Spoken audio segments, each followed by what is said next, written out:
नमस्कार, स्वागत है आपका बोलता हिमाचल पर। आज है 14 सितंबर 2023 और हिमाचल प्रदेश की आज की सबसे बड़ी खबरें हम आपके लिए लेकर आए हैं। हमेशा की तरह आप इस वीडियो को लाइक कर दीजिएगा। चैनल पर नहीं जुड़े चैनल को आप सब्सक्राइब जरूर करें। हिमाचल प्रदेश मंत्रिमंडल की बैठक आज होने वाले, क्या बड़े फैसले इसमें लिए जा सकते हैं उसकी जानकारी अपडेट्स में हम आपको देने वाले हैं। इसके साथ ही सेब पर सियासत हिमाचल में शुरू हो चुकी है, क्या खबर है इसकी जानकारी अपडेट्स भी हम आपको देने वाले हैं। कर्मचारियों से जुड़ी हुई बहुत बड़ी खबर आ रही है। डीए और बोनस का तोहफा सरकार ने दिया है, तो कौन से विभाग के कर्मचारी जिनको ये तोहफा दिया गया है, इस खबर की जानकारी अपडेट्स में हम आपको देने वाले हैं। और पिछले कल की तरह ये सेम सवाल है आपके लिए कि मुख्यमंत्री सुखविंदर सिंह सुक्खू सरकार का अब तक का कार्यकाल आपको कैसा लगा, वो आप हमें कमेंट बॉक्स में कमेंट करके जरूर बताएगा। वीडियो अच्छी लगे वीडियो को लाइक कर दीजिएगा और हमारे चैनल बोलता हिमाचल को आप यूट्यूब और फेसबुक पर लाइक, फॉलो और सब्सक्राइब जरूर करें। पेश है आज की सबसे बड़ी खबरें। हिमाचल प्रदेश मंत्रिमंडल की बैठक आज बीआरसीसी नियुक्ति के लिए आ सकती है नई पॉलिसी। मुख्यमंत्री सुखविंदर सिंह सुक्खू की अध्यक्षता में 14 सितंबर को होने वाली मंत्रिमंडल बैठक में खंड शिक्षा स्रोत समन्वयक बीआरसीसी की नियुक्ति के लिए नई पॉलिसी आ सकती है। इसके तहत 10 वर्ष का नियमित शिक्षण अनुभव रखने वाले शिक्षकों को इस पद पर नियुक्ति दी जा सकती है। नियुक्ति की ये अवधि 3 वर्षों के लिए किए जाने की संभावना है। इसके लिए शिक्षा विभाग ने प्रस्ताव तैयार कर लिया, जिस पर मंत्रिमंडल से स्वीकृति मिलने की पूरी संभावना है। जानकारी के अनुसार प्रदेश में करीब 236 शिक्षा ब्लॉक है, जिसमें प्रत्येक शिक्षा खंड में एक प्राइमरी और एक अपर विंग में बीआरसीसी नियुक्त किए जाते हैं। यानी प्रदेश में करीब 472 बीआरसीसी की सेवाएं ली जा सकती है। इससे पहले सरकार ने पहले वाली पॉलिसी को रद्द कर दिया था। मंत्रिमंडल बैठक में 18 सितंबर से शुरू होने जा रहे विधानसभा के मानसून सत्र में लाए जाने वाले संशोधनों पर भी चर्चा हो सकती है। इसके अलावा कर्मचारी चयन आयोग हमीरपुर को भंग करने के बाद नई भर्ती एजेंसी के गठन को मंजूरी दिए जाने का विषय भी चर्चा के लिए आ सकता है, ताकि आने वाले समय में खाली पदों को भरने की प्रक्रिया शीघ्र शुरू की जा सके। वर्तमान सरकार ने शीघ्र 10,000 पदों को भरने की बात कही है, जिसके लिए नई भर्ती एजेंसी या आयोग का गठित होना जरूरी है। प्रदेश में मानसून की भारी वर्षा के कारण आई प्राकृतिक आपदा को लेकर बैठक में चर्चा होगी। इसके अलावा विभिन्न विभागों से आए प्रस्तावों एवं मुख्यमंत्री की तरफ से बजट में की गई घोषणाओं पर भी मोहर लग सकती है। राज्य वन विकास निगम के कर्मचारियों को 3% डीए और बोनस का तोहफा। मुख्यमंत्री सुखविंदर सिंह सुक्खू की अध्यक्षता में बुधवार को हिमाचल प्रदेश राज्य वन विकास निगम के निदेशक मंडल की 213वीं बैठक आयोजित की गई। बैठक में निगम के कर्मचारियों को 1 जनवरी 2022 से 3% महंगाई भत्ता जारी करने को स्वीकृति प्रदान की गई है। निदेशक मंडल ने वर्ष 2022-23 के लिए निगम के कर्मचारियों को बोनस प्रदान करने का भी निर्णय लिया है, जिससे लगभग 253 कर्मचारी लाभान्वित हो गए। बैठक में निगम में 4 वर्ष का सेवाकाल पूर्ण कर चुके दैनिक भोगी सभी पात्र कर्मचारियों की सेवाओं को नियमित करने की भी स्वीकृति प्रदान की गई है। इसके अतिरिक्त 1 अप्रैल 2023 से वन निगम के दैनिक भोगियों और पार्ट टाइम वर्कर्स को बड़ी दरों पर दिहाड़ी प्रदान करने का भी निर्णय लिया गया है।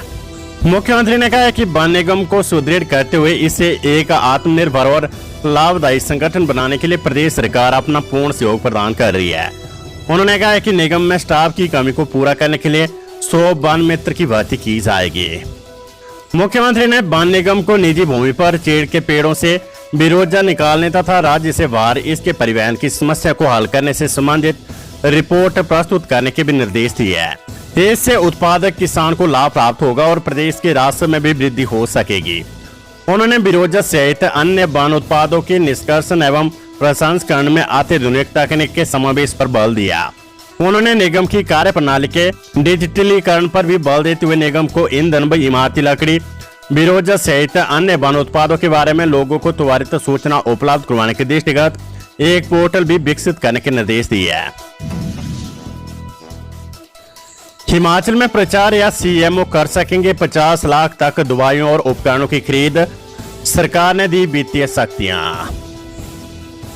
मेडिकल कॉलेज के प्रधानाचार्य, वरिष्ठ चिकित्सा अधीक्षक और मुख्य चिकित्सा अधिकारी 50 लाख रुपए तक की दवाइयों और उपकरणों की खरीद कर सकेंगे।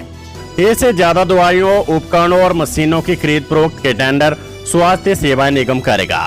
पहले स्वास्थ्य निगम की ओर से दवाइयों और उपकरणों की खरीद की जानी थी। अस्पतालों में आपात स्थिति को ध्यान में रखते हुए इन्हें वित्तीय शक्ति दी गई है। सरकार ने सभी अस्पताल प्रबंधन को निर्देश दिए कि हिमाचल में स्वास्थ्य सेवाएं निगम के बनने से पहले जो टेंडर कर रखे हैं वे जारी रहेंगे। आप 50 लाख से ज्यादा के टेंडर नहीं कर पाएंगे। हिमाचल प्रदेश में 6 मेडिकल कॉलेज है। IGMC और टांडा को छोड़कर अन्य चारों मेडिकल कॉलेजों में करोड़ों रुपए की मशीनरियों, उपकरणों और दवाइयों की खरीद होनी है। इसके अलावा राज्य में 100 से ज्यादा जोनल अस्पताल, सिविल और सामुदायिक स्वास्थ्य केंद्र है। इन अस्पतालों में भी दवाइयों की खरीद होती है, जिसे मेडिकल कॉलेज और अस्पताल प्रबंधन अपने स्तर पर खरीदता है। स्वास्थ्य सेवाएं निगम को कंपनी एक्ट में रजिस्टर किया जा चुका है। अब केवल बैंक से संबंधित औपचारिकताएं पूरी की जा रही है। इसके बाद स्वास्थ्य सेवाएं निगम की ओर से खरीद फरोख्त शुरू हो जाएगी। खबर HPU से। HPU शिमला के पास अब 242 कॉलेज, बड़ी जिम्मेदारी। सरदार पटेल विश्वविद्यालय HPU का दायरा घटाए जाने के बाद चंबा, कांगड़ा, कुल्लू जिले के 83 कॉलेज हिमाचल प्रदेश विश्वविद्यालय HPU में शामिल हो गए हैं। इसके साथ ही HPU के पास कॉलेजों की संख्या बढ़कर 242 हो गई है। इससे पहले हिमाचल प्रदेश यूनिवर्सिटी के पास 7 जिलों के 159 कॉलेज ही थे। कॉलेजों की संख्या बढ़ने के साथ ही HPU की जिम्मेदारियां भी पहले से ज्यादा बढ़ गई है। प्रदेश सरकार के कॉलेजों के जिलावार विभाजन के आदेशों के बाद विश्वविद्यालय ने अपने स्तर पर अधिसूचना जारी कर स्थिति का आंकलन किया है। विश्वविद्यालय के प्रतिकुलपति प्रोफेसर राजेंद्र वर्मा और विश्वविद्यालय के अधिष्ठाता कॉलेज विकास परिषद प्रोफेसर SS नाटा ने बताया कि HPU से कांगड़ा, चंबा और कुल्लू जिले के 2 कॉलेजों को मिलाने के बाद अब HPU के पास 242 कॉलेज हो गए हैं। इनमें सरकारी, निजी डिग्री कॉलेजों के अलावा प्रोफेशनल एवं BEd कॉलेज भी शामिल है। अब विश्वविद्यालय ताजा आंकड़ों के अनुसार ही नए कॉलेजों का संचालन करेगा। मंडी विश्वविद्यालय खोलने के बाद HPU के पास 41 निजी, 68 सरकारी डिग्री कॉलेजों के अलावा 38 BEd कॉलेज और 12 प्रोफेशनल कॉलेज थे। HPU के पास अब 242 कॉलेजों में 63 निजी, 109 सरकारी डिग्री कॉलेज के अलावा 56 BEd कॉलेज और 14 प्रोफेशनल कॉलेज हो गए हैं। उज्ज्वला योजना के विस्तार को 1650 करोड़ रुपए मंजूर। 75 लाख महिलाओं को मिलेंगे फ्री गैस कनेक्शन। केंद्र सरकार ने प्रधानमंत्री उज्ज्वला योजना के विस्तार के लिए 1650 करोड़ रुपए की स्वीकृति दी है, जिससे अगले 3 वर्ष में 75 लाख नए रसोई गैस LPG कनेक्शन दिए जाएंगे। प्रधानमंत्री नरेंद्र मोदी की अध्यक्षता में बुधवार को यहाँ हुई केंद्रीय मंत्रिमंडल की बैठक में इस आशय के प्रस्ताव का अनुमोदन किया गया। बैठक के बाद अनुराग ठाकुर ने बताया कि केंद्रीय मंत्रिमंडल ने वित्त वर्ष 2023-24 से वित्त वर्ष 2025-26 तक 3 वर्षों में 75 लाख LPG कनेक्शन जारी करने के लिए प्रधानमंत्री उज्ज्वला योजना PMUY के विस्तार को मंजूरी दे दी है। इसका कुल व्यय 1650 करोड़ रुपए होगा। केंद्रीय मदद पर मुख्यमंत्री सुखविंदर सिंह सुक्खू बोले, केंद्र ने जो धनराशि दी वे हिमाचल का अधिकार है। केंद्र सरकार ने प्रदेश को डिजास्टर फंड में जो धनराशि दी है वे हिमाचल का अधिकार है। मुख्यमंत्री सुखविंदर सिंह सुक्खू ने बुधवार को शिमला में मीडिया से बात कही है। उन्होंने कहा कि केंद्र सरकार ने वार्षिक बजट के प्रावधानों के तहत मिलने वाली 2 किस्तें एक साथ दी है। इसके अतिरिक्त राज्य की कोई वित्तीय मदद नहीं की है। उन्होंने कहा कि डिजास्टर फंड के तहत स्टेट को राशि मिल नहीं थी, चाहे आपदा भी नहीं आती। उन्होंने कहा कि हिमाचल सरकार केंद्र सरकार से मांग कर रही है कि राज्य में आई आपदा को राष्ट्रीय आपदा घोषित किया जाए और विशेष पैकेज दिया जाए, लेकिन इन मांगों को अनसुना किया जा रहा है। मुख्यमंत्री ने कहा कि सरकार आपदा प्रभावितों तक राहत पहुंचाने के लिए मैनुअल में बदलाव कर रही है। कई लोगों ने आपदा में अपनी जमीन गंवा दी है। अब ऐसे लोगों के पास राजस्व दस्तावेजों में तो जमीन दर्ज है, लेकिन धरातल पर रहने के लिए भूमि का पर्याप्त टुकड़ा नहीं है। ऐसे में सरकार नियमों में भी बदलाव करेगी ताकि आपदा प्रभावितों को ग्रामीण क्षेत्रों में 3 बिस्व और शहरी क्षेत्रों में 2 बिस्व भूमि प्रदान की जा सके। उन्होंने कहा कि सभी जिलाधीशों को निर्देश दिए कि आपदा प्रभावितों तक राहत पहुंचाना सुनिश्चित की जाए। मुख्यमंत्री ने एक सवाल के जवाब में कहा कि हाल ही में वाशिंगटन सेब पर आयात शुल्क कम करने की बात सामने आई है।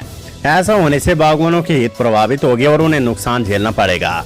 मुख्यमंत्री ने कहा कि प्रियंका गांधी ने अपने व्यस्त कार्यक्रम से हिमाचल आने का समय निकाला और आपदा प्रभावितों के पास पहुंचकर मुलाकात की है। मुख्यमंत्री ने कहा कि मानसून में विपक्ष के हर सवाल का जवाब दिया जाएगा। उन्होंने कहा कि भाजपा प्रदेश की जनता को गुमराह करने का प्रयास कर रही है।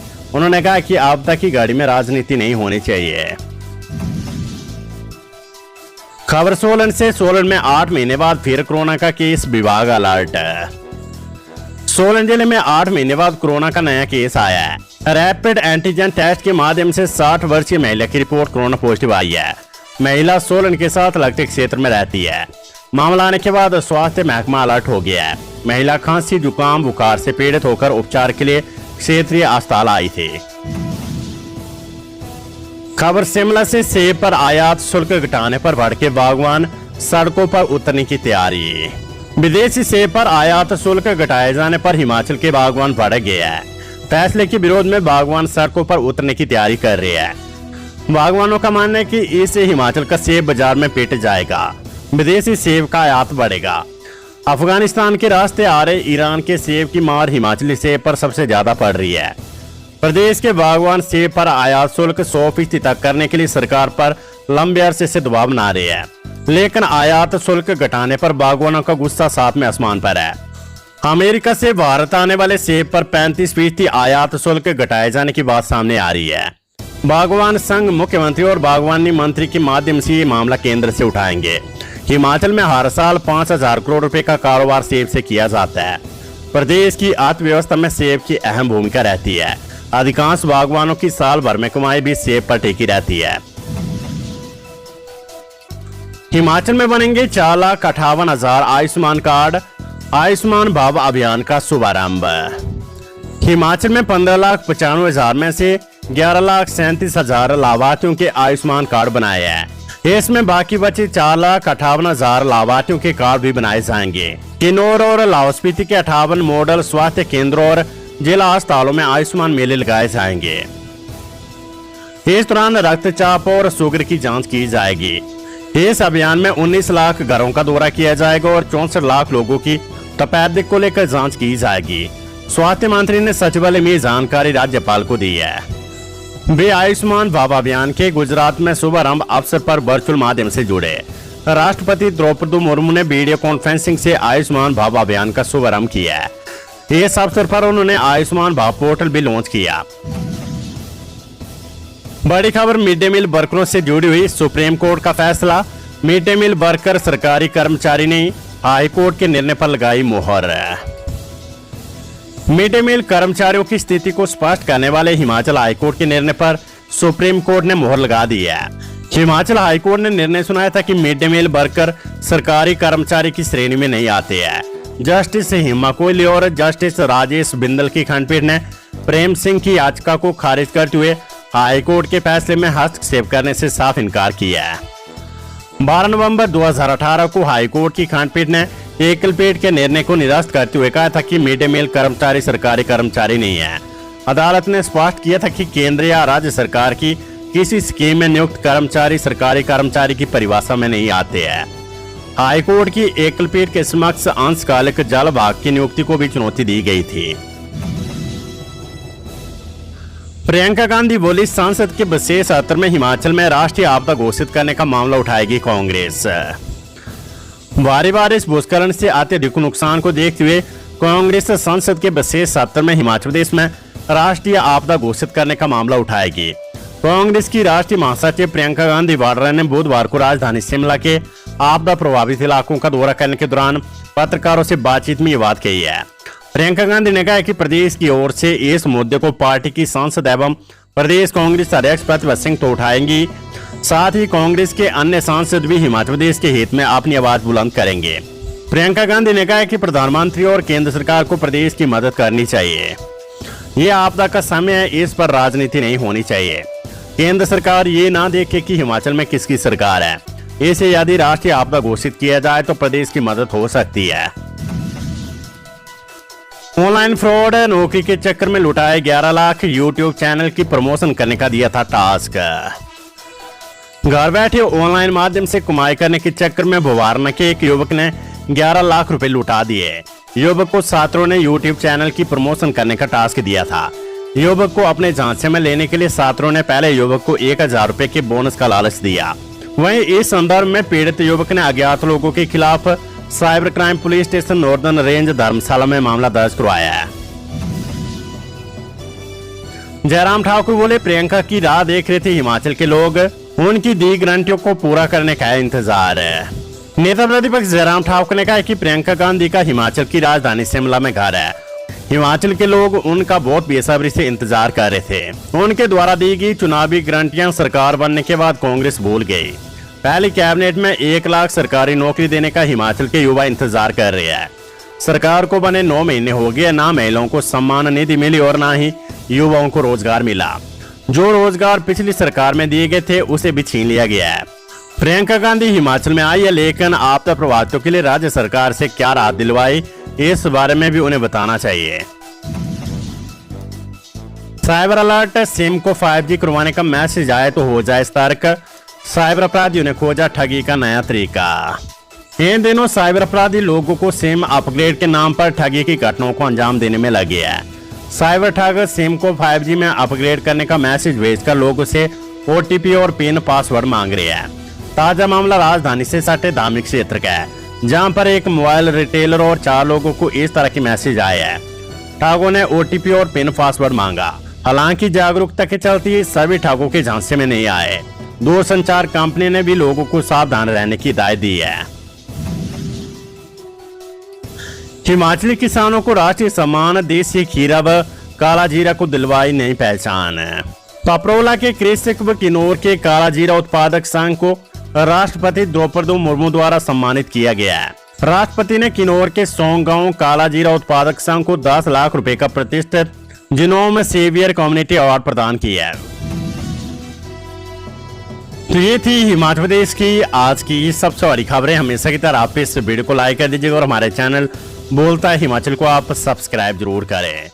नमस्कार, जय हिंद, जय भारत।